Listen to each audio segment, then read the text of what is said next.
Well, friends, we finally got this.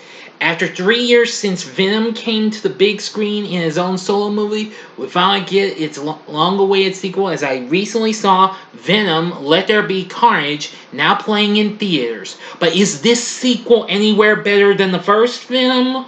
Or is it just something that needs to be destroyed by using fire and a loud noise?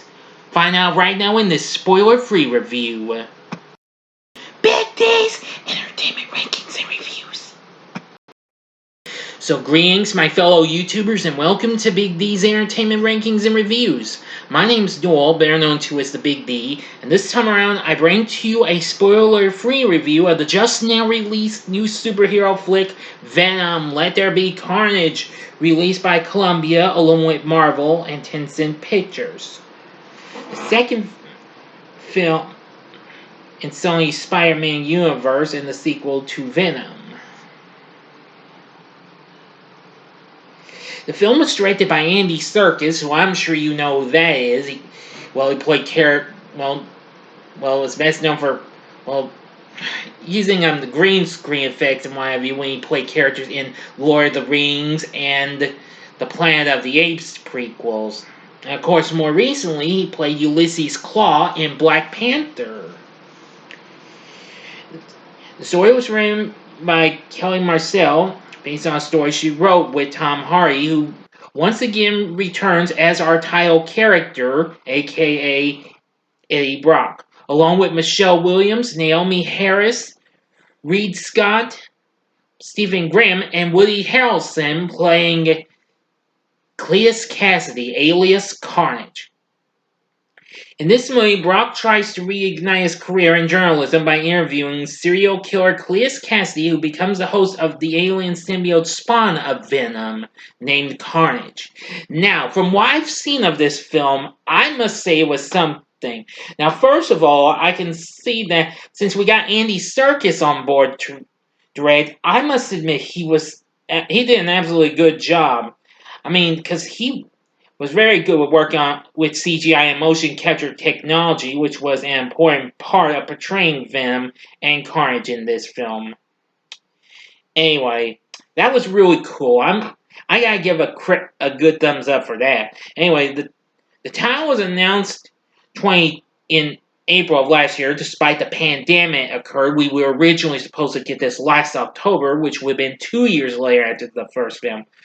Now, the film was originally supposed to be Maximum Carnage, as it was primarily inspired by the Maximum Carnage comic book story arc, as well as the Spider-Man the Animated Series story arc, the Venom Saga. And of course, if you've seen the Spider-Man animated series, then you should know what I'm talking about. Also, unlike the first film, the film got more of a mixed response.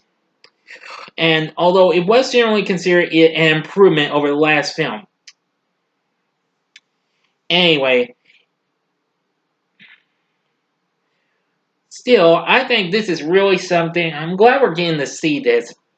I was scared it would be facing Halloween Kills, which opens in a couple of weeks. But after Shang-Chi did so well last month, they decided to push it to October 1st, which that unfortunately made Sony drop the Fourth Hotel Transylvania movie, which I had planned to review that trilogy, but now who knows when we'll get it. Oh well. But anyway, I gotta say, the movie had a really good cast. Tom Hardy once again nails it as Venom and A. Brock. I mean, while of course the humor is just mostly what some critics might complain about, but I don't mind the humor. It's what made this film enjoyable. But I also did like the cool action sequence and what have you, and the final confrontation, which, believe me, took place in like what looked like a cathedral almost. That was during construction or something like that. I mean, that was even more cooler than even the cathedral segment I saw in other movies like Daredevil or heck, even Batman even. But hey, you don't have to take my word for it. Michelle Williams returns as Anne Wayne, Brock's ex-fiancée, and I want to say she's good in this. And Reed Scott returns as Dan Lewis, Ann's fiance, the doctor. Let's see, and Stephen Graham plays Detective Mulligan, who I do seem to recall this character was actually from the Maximum Carnage story arc. I'm pretty sure he was. Yeah, I'm pretty sure he was. Yes, hoping to use Brock to find the remains of Cassidy's murder victims, and which brings me to our main bags, Naomie Harris. I think I know who that was. Yeah, she's the one who played Tia in the second and third Pirates of the Caribbean movies, and she more recently played Miss, and she's the current Miss Moneypenny in the previous James Bond films, which we will see her again in No Time to Die next weekend. Who plays Frances Barrison, alias Shriek, Cassidy's love interest, whom Serkis described her as a damaged soul who has been living in isolation and has a dark side to her. And I gotta tell you, she can really cause a powerful blast from her, from her mouth and whatever. Kind of makes her shriek like a banshee or something like that. Yeah. Let's see. We also have Peggy Lou returning as Mrs. Chen, the convenience store owner from the first film. And that was pretty cool. But I gotta say, I loved Woody Harrelson's portrayal of Cleus Cassidy, alias Carnage. I gotta say, this was probably the best performance I've seen of his in some time. Maybe since the original Zombieland. But hey, I liked him in the second one too. Anyway, he's a psychotic serial killer who becomes the host of another symbiote, Carnage. While in prison, he refuses to talk with anyone besides Brock, who he considers to be a kindred spirit. He looks different compared to his appearance in the mid-credit scene from the last film, which Serkis said indicates the passage of time between films. Now, he was initially reluctant to provide the voice for the symbiote, proposing Serkis perform the voice acting instead. Despite this, filmmaker encouraged the actor to find the tone for the character, and Harrelson was saying that he really liked how it turned out. So that's good. I have to say that was really something. And the story was very good too, like I said. Now, it might be a little shorter than the first one, but nevertheless, I think it's an improvement on the first one. But still, the first film's still pretty good in ways. But this one is a big, big, big step up. Believe me, this is one film you must see. I'm recommending this to you right now.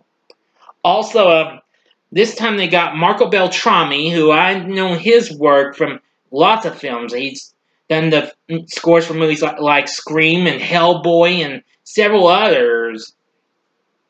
But anyway, now CEO's predicting that this movie might make just maybe, I don't know, 40 million. But however, box office, analysts say it could make more than that. Maybe about 65 million tops. I've checked it. So far, I think the analysts might be right because this film so far already made 37 million since after it's had initial Thursday night showings. Also, there is a mid-credit scene. I thought there was a coda at the end too, but I made a slight error. They kind of threw me off track because I thought there was one at the end of the credits, but it was the mid-credit scene, not post-credit scene. Sorry, my mistake. But anyway, watch for it and watch closely. You will see how it will connect to the Spidey universe. Not going to tell you that because that would be spoiling, and this is a spoiler-free review. So anyway, with a pretty good cast and good performances from Tom Hardy, Naomie Harris, and Woody Harrelson. The rest of the cast was pretty good too. A good score for Marco Beltrami. Everything. This movie was a blast from start to finish. And like I said, I didn't mind the humor. I mean, it was still fun in ways. I got a few good laughs out of it. So with everything said, I'm going to be giving, Venom, Let There Be Carnage, 5 stars. On a scale of 1 to 10, you guessed it, I'm giving this a 10, definitely. This is one film you need to see, no matter what. I loved it. This was better than the first one. But again, you have to take my word for it. But I'm sure a lot of y'all like this more than the first one. Alright, so what are your thoughts on Venom? Let There Be Carnage. Tell me what you thought about the film in the comments section below. If you like this video, click the like button, subscribe to my channel, and be a part of the Big D Nation. And join me next time when I bring to you another spoiler-free review, and it'll be on The Sopranos prequel movie, The Many Saints of Newark. Thanks for watching, and if you like this, you may want to consider check out these other films and what have you. In the upper left-hand corner is the review for Shang-Chi and the Legend of the Ten Rings, or go to the upper right-hand corner for my review of a previous Marvel film. That, of course, was Black Widow. Or, well, I should have put this up at the beginning, but I said heck with, because this is a spoiler-free review, and I didn't give much of the story. See my review for the first Venom movie in the bottom left-hand corner, and the bottom right-hand corner is a button you can click to subscribe. If you like rankings and reviews on movies, TV, music, video games, etc., then I'm your guy. Thank you for watching. Until next time, I'm the Big D saying, see ya.